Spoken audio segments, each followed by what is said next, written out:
Após seguidos adiamentos, o Brexit, como se convencionou chamar a saída do Reino Unido da União Europeia, está marcado para acontecer no próximo dia 31 de janeiro de 2020. A isso se deve um intricado xadrez político, que passou pela renúncia da última Premier, Theresa May, em maio, e envolveu a vitória retumbante dos conservadores nas últimas eleições gerais. O primeiro-ministro, Boris Johnson, negociou um acordo com o Bloco Europeu, e, após as últimas eleições gerais, que consagraram a maioria conservadora, este foi aprovado com facilidade pelo Parlamento britânico. Direitos dos cidadãos após o Brexit. A ideia é que os britânicos morando na UE e europeus que moram no Reino Unido possam continuar a trabalhar e estudar onde tenham residência, além de poderem trazer consigo membros da sua família, embora nem todos os pontos dessa questão tenham sido decididos. Haverá um período de transição após a saída do Reino Unido, para dar tempo de os dois lados acertarem um acordo quanto às trocas comerciais bilaterais. A principal modificação feita por Boris Johnson diz respeito à fronteira entre a Irlanda do Norte, um território britânico, e a Irlanda, que faz parte da UE. O acordo estabelecido por Theresa May incluía uma salvaguarda, apelidada de backstop, para impedir a instalação de uma fronteira física entre as Irlandas, mas foi repetidamente rejeitado pelo Parlamento britânico, o que levou à renúncia de May. Os parlamentares temiam que o Reino Unido permanecesse desta forma vinculado indefinidamente aos regulamentos europeus. A proposta de Johnson prevê uma fronteira alfandegária entre a Irlanda do Norte e a República da Irlanda, esta permanecerá na UE. Mas, na prática, a fronteira alfandegária será entre a Grã-Bretanha e a Ilha da Irlanda, com a checagem de mercadorias em seus pontos de entrada na Irlanda do Norte. Os impostos não deverão ser automaticamente pagos sobre bens que entrem na Irlanda do Norte vindos da Grã-Bretanha. Mas se houver o risco de que alguma mercadoria acabe transportada para a Irlanda, o imposto será cobrado. A prioridade será negociar um acordo de comércio com o Bloco Europeu. O Reino Unido quer o maior acesso possível de seus serviços e produtos nos países europeus. Mas os integrantes do Partido Conservador deixaram claro que o país deve deixar a União Aduaneira e o Mercado Comum Europeu, assim como o Parlamento Europeu e o Sistema de Justiça Comum. O tempo é curto. A União Europeia pode levar semanas para entrar em consenso sobre o procedimento de negociação. Todos os 27 membros do bloco e o Parlamento Europeu precisam concordar. Isso significa que negociações formais podem começar apenas em março. Essas conversas precisam produzir um acordo definitivo até o final de junho de 2020. É nesse momento que o Reino Unido terá que decidir se quer ou não estender o período de transição, por 1 ou 2 anos. Se nenhum acordo de comércio for feito até o final de junho, o Reino Unido vai enfrentar a perspectiva de deixar a União Europeia sem qualquer acordo comercial no final de dezembro de 2020. Se Reino Unido e União Europeia conseguirem fechar um acordo, ele terá que ser ratificado antes de entrar em vigor e esse processo pode durar alguns meses. Nenhum acordo comercial dessa envergadura e complexidade foi aprovado entre a União Europeia e outro país num prazo tão curto como previsto para essas negociações. Boris Johnson tem argumentado que o Reino Unido está totalmente alinhado com as regras da União Europeia e que, portanto, as negociações deverão ser mais objetivas.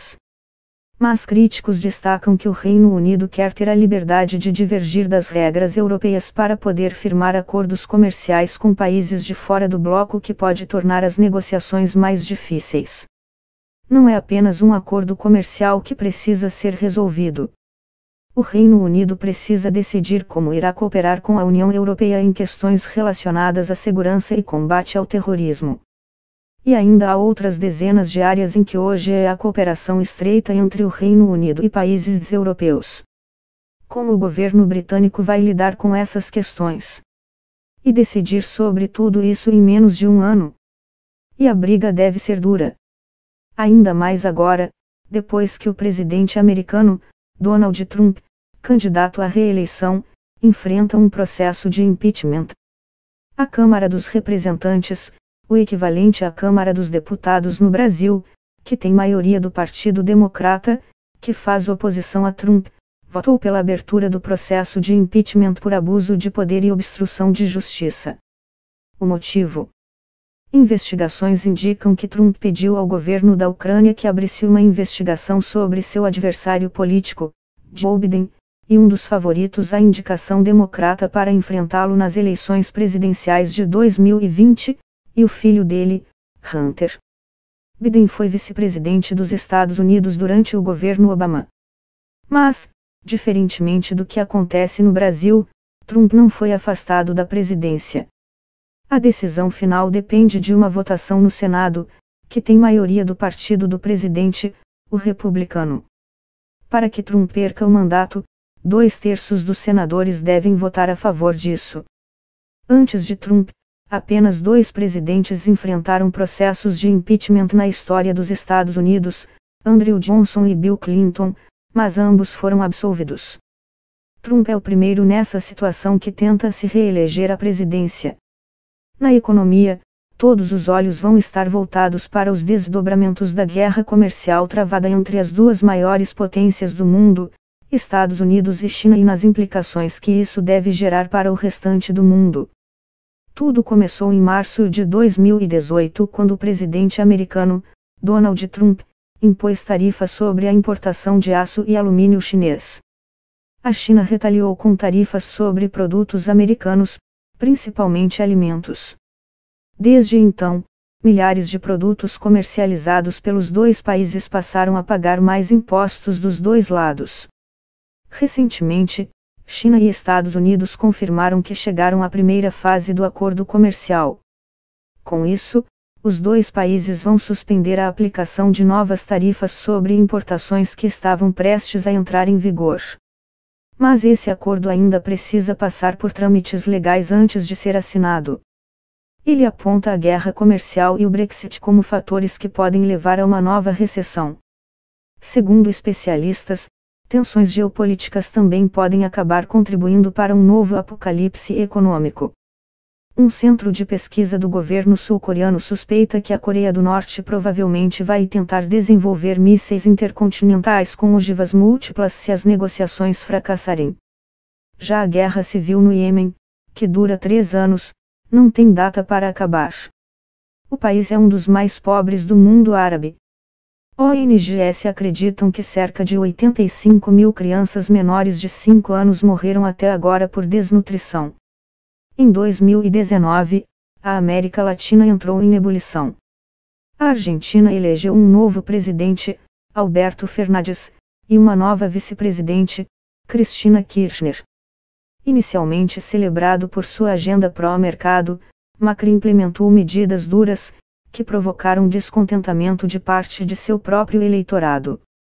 Contrariando as expectativas, a inflação subiu, o PIB caiu e a pobreza aumentou durante seu governo. O resultado foi sentido nas urnas. A vitória da chapa Fernandes-Kirchner representou o retorno do peronismo ao poder. O presidente Jair Bolsonaro não foi à posse de Kirchner e mandou o vice, Hamilton Mourão, em seu lugar. Essas desavenças levantam questionamentos sobre a relação que o governo brasileiro terá com o novo governo argentino. A Argentina continua um dos principais parceiros comerciais do Brasil, o maior destino de nossos produtos industrializados. Além disso, o que isso representa para o futuro do Mercosul, bloco econômico formado por Brasil, Argentina, Uruguai e Paraguai? A Venezuela está suspensa desde 2016. Na Bolívia, novas eleições devem ocorrer em 2020. A presidente Jeanine Áñez ainda não marcou a data. Ela substituiu Evo Morales, que renunciou após alegar ter sido vítima de um golpe militar. No Chile, protestos em larga escala pediram a renúncia do presidente, Sebastián Piñera. Ele não renunciou, mas prometeu reformar a Constituição, que foi redigida durante a ditadura militar de Augusto Pinochet. Isso também deve acontecer em 2020. Por fim, na Venezuela, a crise humanitária faz ainda mais pressão sobre o governo de Nicolás Maduro. Mais de 4 milhões de venezuelanos já fugiram do país. Em junho de 2020, A capital do Japão, Tóquio, vai sediar os Jogos Olímpicos de Verão. É a segunda vez que o evento acontece na cidade. No total, são atletas de 206 nações competindo em 33 modalidades, entre elas 5 novos esportes: skate, escalada esportiva, karatê, surf e beisebol softball. A expectativa é que a Olimpíada seja high-tech. Robôs vão substituir voluntários em alguns dos locais de competição. Eles vão fornecer informação, acomodar as pessoas em seus assentos e carregar bebidas e comidas. No campo da ciência e da tecnologia, 2020 deve marcar o início de uma nova corrida espacial a Marte. Estão previstas 4 missões entre julho e agosto, lideradas por Estados Unidos, Europa, Rússia, China e Emirados Árabes Unidos. O período escolhido não é uma mera coincidência. Marte e Terra vão estar mais próximos, uma oportunidade que só acontece de 2 em 2 anos. As viagens devem durar entre 7 e 10 meses. Os Estados Unidos querem mandar um veículo robô e um drone helicóptero. A Europa, em conjunto com a Rússia, outro veículo robô e uma plataforma científica. A China, um terceiro veículo robô mais um orbitador. E os Emirados Árabes Unidos, um orbitador. Segundo a NASA, a Agência Espacial Americana, a exploração do chamado Planeta Vermelho deve revelar informações sobre a origem e a evolução da vida e um destino para a sobrevivência da humanidade.